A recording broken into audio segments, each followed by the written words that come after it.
Sociology 435. It's a class called Urban Inequality. And the class focuses on this question of how did the United States, how did our cities and regions become so segregated, both by race, by economics, even by political beliefs. And the class starts with the historical foundations of the segregation. How were policies constructed so that people live in very different places? And then the topics that we discuss in the class, they start with the topic of segregation, and then we move to the creation, how segregation has really shaped the creation of low-income neighborhoods. We talk about how cities are changing. We talk about gentrification. Then we move to how poverty is rising in suburbs for the first time in American history. And then we move into a discussion of how these patterns, these spatial patterns of inequality shape things like education, how we perceive race, policing.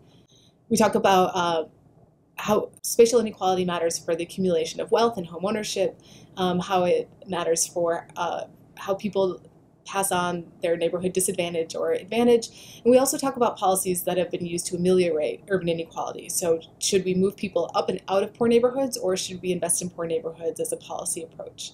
And then when it comes to the assignments, we have a series of application assignments where students are asked to look for housing in the region, they're asked to look for jobs in the region, they're asked to look for transportation. They look at the budgets, the police budgets, and look at how many police are used in their community, how much money is spent on policing in the community. They look at the number of nonprofits and organizations in a community. And then along with the application assignments, there's a midterm and a final paper.